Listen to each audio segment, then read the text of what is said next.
How are you? I hope you all are fine. Welcome to my channel Law Scholar and Legal Issues. I am Advocate Vanita. I am presenting here today with another important topic, that is the remaining part of previous lecture. In the previous lecture, we have already discussed about the Article 12 of Indian Constitution. Article 12 dealt with definitions और Article 12 define करता है state को. अब बात आती है states क्या होते हैं. स्टेट क्या होते हैं, स्टेट को मैंने बता दिया था लेकिन थोड़ा मैं रिवाइज कर देती हूँ. स्टेट क्या होते हैं. स्टेट का मतलब है हर एक वो अथॉरिटी जो क्या है स्टेट गवर्नमेंट है.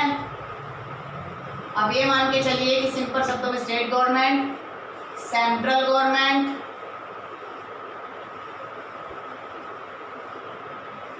Added by state government, added by state और सेंट्रल गवर्नमेंट,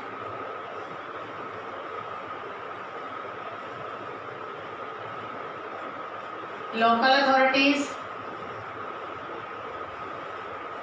जो मैंने आपको बताया था, पंचायत, म्युनिसिपल वगैरह, लोकल अथॉरिटीज. उसके बाद बात आती है अदर अथॉरिटीज की.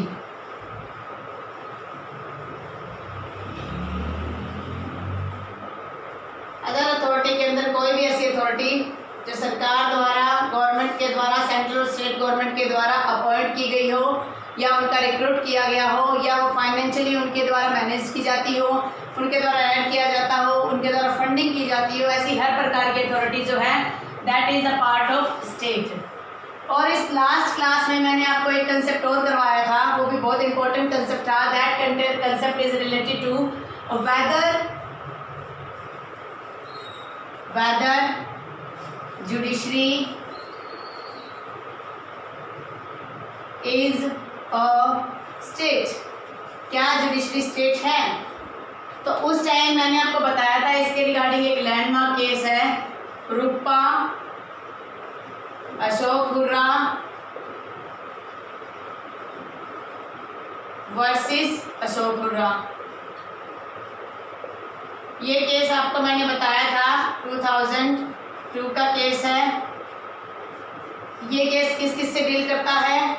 First is curative petition, curative petition से ही डील करता है. सेकंड चीज इररिट्रीवेबल ब्रेकडाउन, रिट्रीवेबल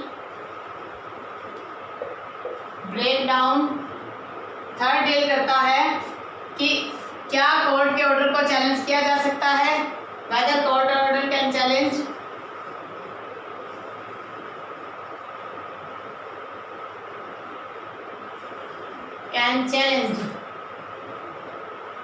यहाँ जो कोर्ट ऑर्डर की बात है, ये कोर्ट ऑर्डर होगा फाइनल ऑर्डर. तो फाइनल ऑर्डर को चैलेंज किया जाएगा या नहीं जाएगा. एक और केस भी हमने किया था, खोडिया डिस्टिलरीज का केस था.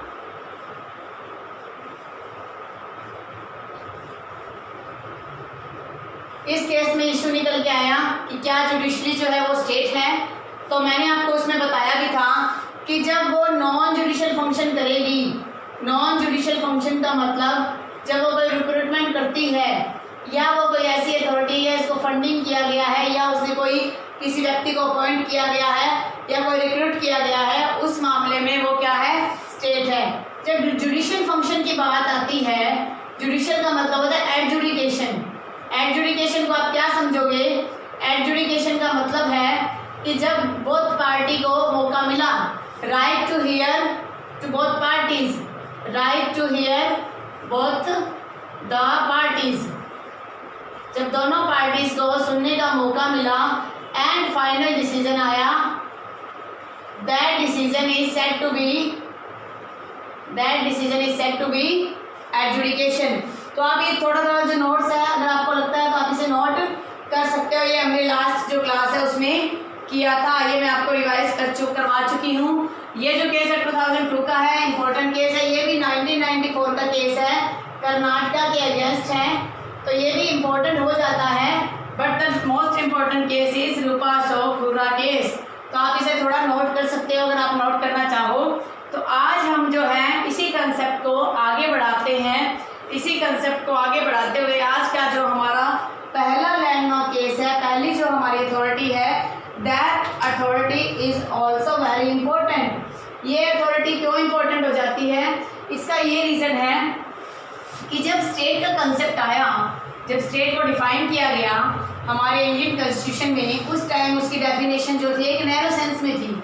उसमें सिर्फ ये बता दिया गया कि स्टेट गवर्नमेंट है, सेंट्रल गवर्नमेंट है, लोकल अथॉरिटीज़ है, एज वेल एज जो अदर अथॉरिटीज़ है। बट अदर अथॉरिटीज़ का हेयर मीन्स उसको क्या, अदर अथॉरिटीज़ में तो बहुत कुछ आता है, तो ये तो सिर्फ एक फाइनल जो डिसीजन आता है, फाइनल जो इंटरप्रिटेशन का राइट जो है वो किसके पास है? सुप्रीम कोर्ट के पास है। तो सुप्रीम कोर्ट जो है उसमें अपना फाइनल डिसीजन देती है, जिसके बाद काफ़ी जो private authorities, autonomous body funded by government है, और कुछ और एक्स्ट्रा अथॉरिटीज़ है जो वैसे हम समझते हैं कि एक प्राइवेट अथॉरिटी है, तो उसको भी स्टेट के अंदर ले लिया गया। तो इस तरीके से हम कह सकते हैं कि स्टेट जो है वो काफ़ी कहते हैं कि वाइड सेंस में कोर्ट्स के द्वारा एक्सप्लेन किया गया है। तो चलो आज हम थोड़ा सा आगे करते हैं इसके बारे में। तो आज का जो हमारा फर्स्ट अथॉरिटी है, वैसे आप जो केस के नेम है वो कैपिटल लेटर्स में लिखा कीजिए, लेकिन मैं शॉर्ट में लिख रही हूँ स्मॉल लेटर्स में। R D Shetty versus international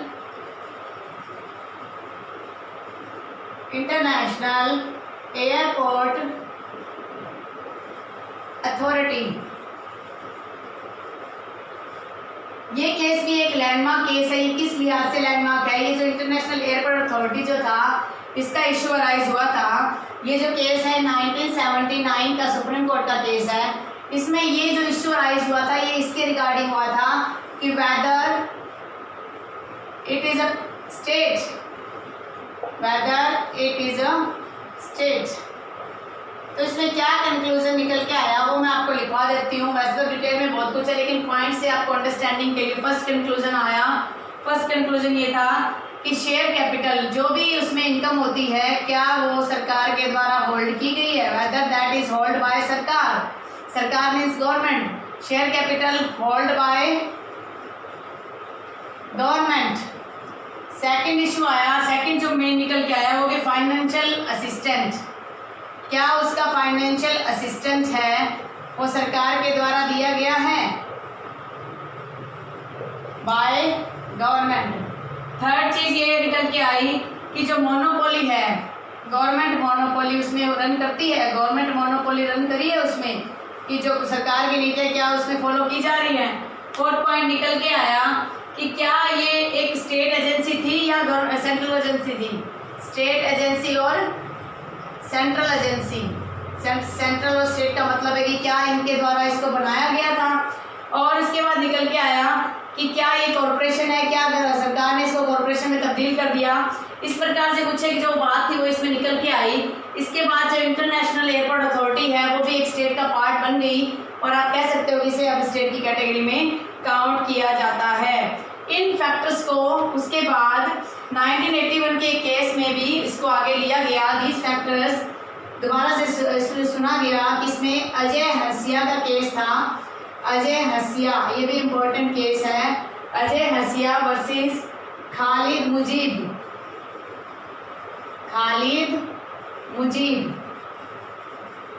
ये 1981 का केस है। इसी फैक्टर्स को इसमें लिया गया, इसी को इसमें जो है रीट्रेट कर दिया गया। तो बहुत केसेस आर इम्पोर्टेंट।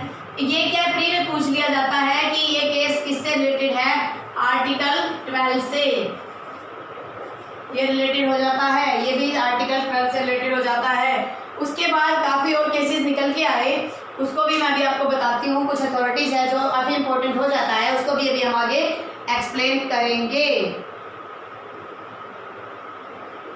तो इस तरीके से हम आगे एक्सप्लेन करते हैं। क्या एक्सप्लेन करते हैं? आगे जो केसेस है उसको एक्सप्लेन कर रहे हैं। तो वो केसेस क्या है? केसेस के नाम कुछ एक इम्पोर्टेंट हैं जो मैं आपको बता देती हूँ।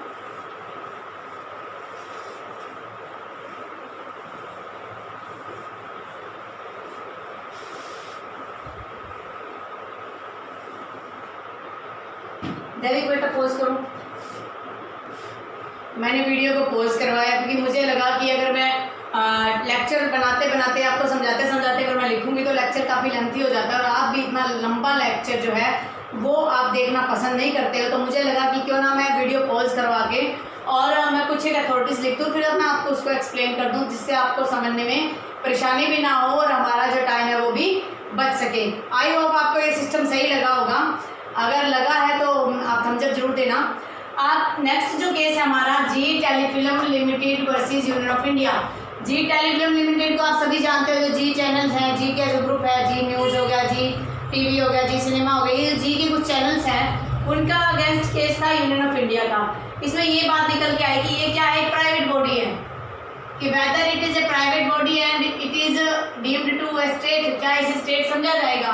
तो इस मामले में भी ये बात कही गई कोर्ट के द्वारा कि जो प्राइवेट कॉरपोरेशन है वो भी डेफिनेशन में आता है, क्योंकि ये भी एडेड बाय गवर्नमेंट होता है, क्योंकि इनको भी कुछ एक फंड जो है वो सरकार प्रोवाइड करती है। तो ये भी एक गवर्नमेंट एडेड बॉडी है और इसको जो फंड सरकार दे रही है, तो इसका मतलब क्या हुआ, ये स्टेट हुआ, तो इसको हम स्टेट की कैटेगरी में भी लेके आएंगे, ऐसा नहीं कि इसको निकाला जाएगा। तो ये भी एक बहुत इंपॉर्टेंट केस हो जाता है, क्योंकि फर्स्ट टाइम किसी न्यूज़ चैनल को, किसी न्यूज़ अथॉरिटी को स्टेट की कैटेगरी में लाया गया। जब ये एक स्टेट की कैटेगरी में फॉल कर गया, तो इसके बाद क्या है कि जो आरटीआई का जो कंसेप्ट आया था, तो आरटीआई भी तो फिर स्टेट की कैटेगरी में आने के बाद इस पर अप्लाई हो जाएगी। तो ये भी एक अदर बेनिफिट मिल गया और जो है आरटीआई के अंदर भी ये फॉल करने लगी। उसके बाद है MC Mehta versus union of India का केस। एमसी मेहता को कौन नहीं जानता, एक रेपुटेड लॉयर हैं जिन्होंने इतने ज़्यादा पीआईएल फाइल्स की हैं कि उनके बाद उनका एक नाम जो है बहुत बड़ी मिसाल के तौर पर लिया जाने लगा। तो एमसी मेहता का जो केस था, ये Shri Ram oleum gas leak case, जो भोपाल गैस लीक केस जिसको बोला जाता है, वहाँ पर क्या था, ये प्राइवेट कंपनी थी और इस प्राइवेट कंपनी को स्टेट माना गया गवर्नमेंट के द्वारा, और इसके अंदर जो भी हताश हुए थे, यानी कि जो भी इसमें झुलसे थे इस केस कांड के अंदर, उन लोगों को जो है कंपनसेशन दिया गया। अगर इसको जो है आप स्टेट की कैटेगरी में नहीं लेके आते तो जो कंपनसेशन था वो नहीं दिया जा सकता था। तो इस तरीके से एमसी के मेहता का जो केस है काफ़ी लैंडमार्क केस है, और ये जो केसेस है यह हर मामले में लैंडमार्क मान के चलोगे, क्योंकि ये कई जगह फॉल होता है। एनवायरमेंटल के रिगार्डिंग भी इस केस को यूज़ किया जाता है। आर्टिकल 21 में भी इस केस का यूज़ होता है, एनवायरमेंटल एक्ट में इस केस का यूज़ होता है। तो काफ़ी जगह ये केस इंपॉर्टेंट हो जाता है, तो ये केस आप माइंड में रखिएगा। हालांकि MC Mehta versus union of India के काफ़ी केसेस हैं, अलग अलग जो है इनका जो आप ये मान के चलो कि अलग अलग ईयर में इनको लाया गया, ये अलग अलग ईयर की इंटरप्रिटेशन है, बट मेरे लिए ये इंपॉर्टेंट नहीं था, इसकी इंटरप्रिटेशन इंपॉर्टेंट है केस करके, क्योंकि एमसी मेहता के केस कई जगह आते हैं। अगर आप कहीं पर इसका ईयर मेंशन नहीं भी कर पाते हो तो कोई बड़ा इशू राइज नहीं होगा, लेकिन आपने अगर मान लो ईयर मेंशन कर देते हो तो वो सोने पे सुहागा हो जाता है, सब्जेक्टिव टेस्ट में आपकी काफ़ी हेल्प करता है। तो मुझे इसका कंफ्यूजन है कि कौन से ईयर में था, 1987 की ईयर में था या उसके बाद के ईयर में था, ये मैंने देखा है अभी। तो ये 1987 का केस है, इसके बाद भी एमसी मेहता के द्वारा काफ़ी केसेस आए हैं। तो इसकी आप ईयर तो आप नोट कर सकते हो, ईयर लिखना कोई ज़रूरी नहीं है, तो आप ईयर जो है वो नोट कर सकते हो। उसके बाद बैंक ऑफ इंडिया वर्सेस ओवी सावरकर का केस है। बैंक ऑफ इंडिया देख के आपको लगता होगा कि ये बैंक ऑफ इंडिया के बारे में बात हो रहा है, लेकिन इसके अंदर जो मैटर था वो एसबीआई का मैटर था कि वेदर एसबीआई इज स्टेट। तो इसमें यही बात की गई कि एसबीआई क्या है, वो एक स्टेट है, क्योंकि ये भी गवर्नमेंट एडेड अथॉरिटी है, एक अदर अथॉरिटी में ये फॉल कर जाती है, लोकल अथॉरिटी आप नहीं कह सकते। ये आरबीआई जो है उसी के अंडर जो है ऑब्जर्व करती है, तो ये सेंट्रल एक अथॉरिटी के अंदर फॉल कर जाता है, तो इसलिए जो है इसको स्टेट माना गया। और इसके अंदर अगर किसी प्रकार का कोई डैमेज किया जाता है, कोई भुगतान किया जाता है या कोई लॉस होता है, तो जो ये जो बैंक है ये लायबल हो जाएगा कंपनसेशन पे करने के लिए। उसके बाद हमारा लास्ट केस है Sheela Barse versus secretary children aided society. ये शीला बारसे का नाम जो है बहुत ज़्यादा फेमस नाम है, क्योंकि काफ़ी जगह ये केसेज आता है, चाइल्ड लेबर के रिगार्डिंग आता है, फोर्स लेबर के रिगार्डिंग आता है। तो ये जो है एक सेक्रेटरी और चिल्ड्रन एडेड सोसाइटी के अगेंस्ट शीला बारसे का केस था कि क्या ये स्टेट की कैटेगरी में फॉल करता है। जब शीला बारसे के इस केस में ये कहा गया, जो भगवती जस्टिस थे, भगवती जस्टिस ने ये बात कही थी कि जो चाइल्ड एडेड सोसाइटी जो है फंडेड बाय गवर्नमेंट है, फंडेड बाय स्टेट है, तो ये क्या है, स्टेट की कैटेगरी में फॉल कर जाएगी। तो इस तरीके से ये कुछ एक अथॉरिटी है जो हमारे लिए बहुत इंपॉर्टेंट हो जाती है। इसके बाद मैं आपको कुछ एक एग्जांपल्स लिखवा दूंगी और वो एग्जांपल्स भी आपके लिए काफ़ी इंपॉर्टेंट हो जाएंगे। अब हम कुछ एक एग्जांपल्स के थ्रू समझेंगे कि क्योंकि हर एक जजमेंट को आपके साथ शेयर करना काफ़ी डिफ़िकल्ट हो जाता है, क्योंकि जब आप जजमेंट की बात करते हैं तो बहुत सारे जजमेंट पास होते हैं डेली, एक दो इंपॉर्टेंट जजमेंट पास हो जाते हैं। क्या हम इतने जजमेंट्स को माइंड में रख सकते हैं? अथॉरिटीज हमारे माइंड में रहेगी? ये अथॉरिटीज हमारे माइंड में नहीं रहेगी, लेकिन काफ़ी ऐसी जजमेंट्स आए जिसमें जो मेन जो उनका क्रैक्स था वो इम्पोर्टेंट है, जिससे हमें ये पता चले कि कौन सी अथॉरिटी जो स्टेट के अंदर आती है, कौन सी नहीं आती। तो ये एग्जाम में पूछ लिया जाता है whether that is a state. तो उस मामले में कुछ एक इम्पोर्टेंट जो है वो मैं बताती हूँ आपको। The first is Indian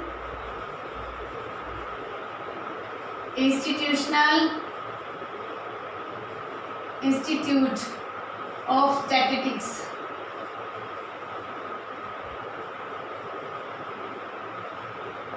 second आता है इसमें Indian council of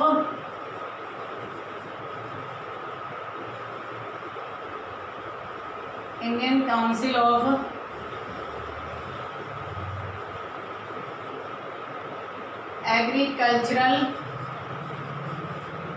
research. Third है सैनिक school board.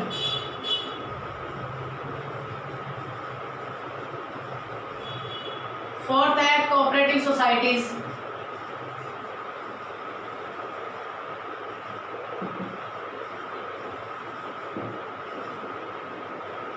Banks, food corporations of India,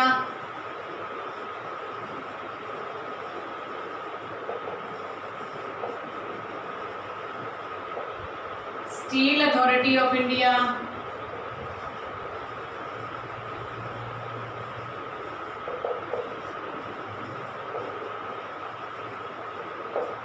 उसके बाद आता है मैसूर पेपर मिल,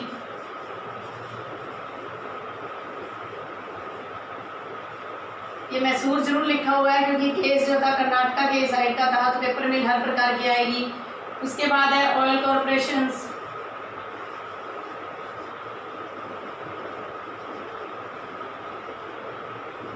उसके बाद बात आती है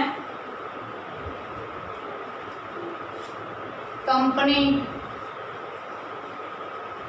रजिस्टर्ड अंडर कंपनी एक्ट। उसके बाद बात आती है इलेक्ट्रिसिटी बोर्ड,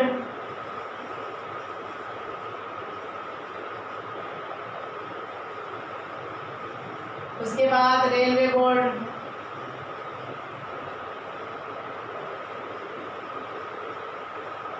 उसके बाद है rural bank,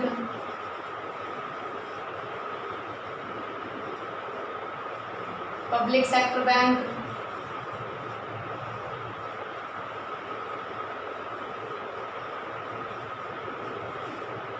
registered trade union,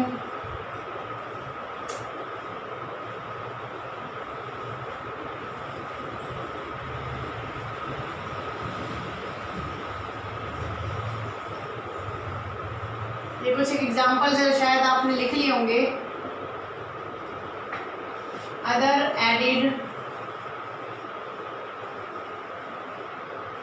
trust, unions, schools etcetera. ये कुछ एक सेक्टर्स है जहां पर आप कह सकते हो कि ये स्टेट की कैटेगरी में फॉल करते हैं। इसके अलावा कुछ एक सेक्टर्स और हैं जो स्टेट की कैटेगरी में नहीं आते। मैं आपको 1 मिनट का टाइम देती हूँ, आप ये नोट कर लीजिए, अदरवाइज आप पॉज करके भी नोट कर सकते हैं। हम आगे का स्टार्ट करते हैं कि विच आर नॉट स्टेट। ये तो सारी स्टेट्स की कैटेगरी में आती हैं। विच आर नॉट स्टेट, कुछ एक एग्जाम्पल मैं बताती हूँ, ज़्यादा डिटेल में नहीं पूछा जाता, स्टेट के रिगार्डिंग पूछा जाता है मोस्टली। स्टेट की कैटेगरी में BCCI नहीं आता, तभी तो अपने मनमानी करते हैं। कोऑपरेटिव सोसाइटीज,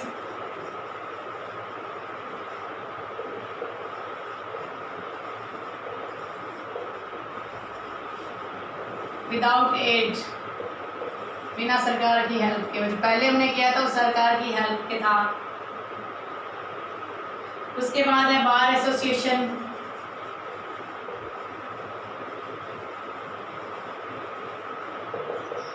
उसके बाद है private unaided minority school,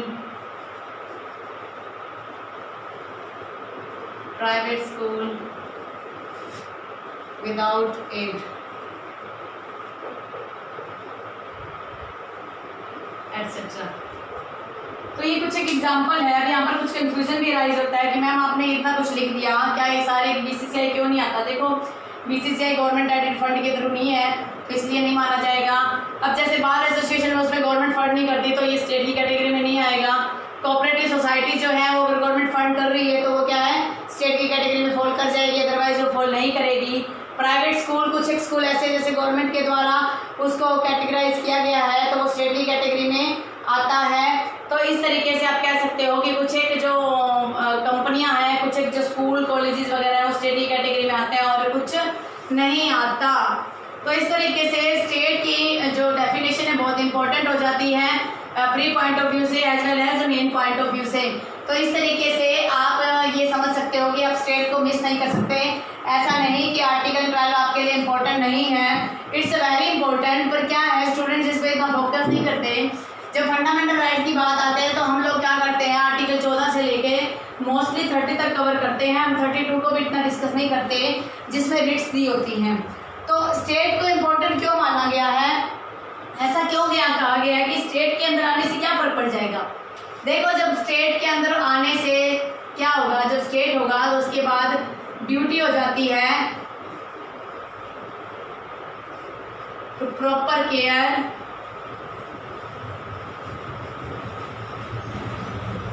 of public की प्रॉपर केयर करेंगे वो। अगर स्टेट नॉट स्टेट होगा तो क्या होगा, क्या बन जाएगा, नेग्लिजेंस हो जाएगा, प्रॉपर ड्यूटी परफॉर्म नहीं होगी, केयर नहीं होगी, नो केयर। और जब स्टेट होगा तो एक ड्यूटी बाउंड होते हैं,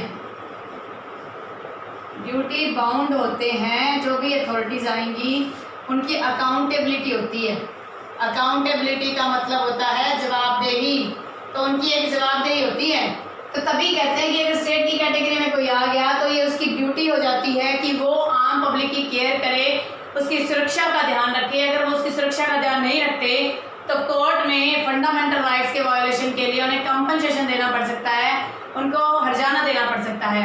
जैसे उपहार सिनेमा का केस है दिल्ली में, वो काफ़ी इम्पोर्टेंट केस है उपहार सिनेमा केस। जब इसकी जरूरत होगी तब मैं इसको समझाऊंगी। वैसे आप समझ लीजिए इसमें क्या है, नेग्लिजेंस के तहत जो है लाइबल ठहराया गया क्योंकि इसको स्टेट की कैटेगरी में माना गया और ये इसकी लाइबिलिटी थी कि वो वहाँ पर प्रॉपर केयर फॉलो करता, क्योंकि वहाँ पर थिएटर हॉल था, थिएटर हॉल में एक ही गेट बना हुआ था और वहाँ पर इतनी सफोकेशन होगी कि उसे आग का माहौल हो गया, तो वहाँ एक गेट से सभी के लिए निकलना बहुत मुश्किल हो जाता है। इस तरीके से उसको आप नेग्लिजेंस की कैटेगरी में लाओगे, स्टेट की कैटेगरी में लाओगे, तो इस तरीके से आप कह सकते हो कि जो है स्टेट हमारे लिए कितना इम्पोर्टेंट हो जाता है।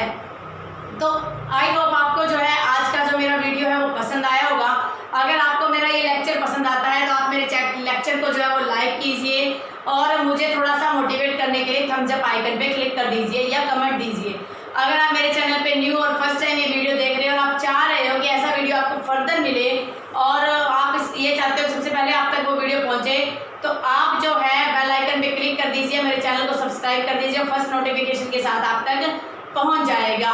कोरोना का इशू काफ़ी ज़्यादा बढ़ गया है तो आप अपने घर में रहिए, अपने फैमिली मेम्बर की संभाल कीजिए, अपने घर के बच्चों का संभाल कीजिए, बुजुर्गों का संभाल कीजिए। Stay home, stay safe, stay healthy. Thank you for watching.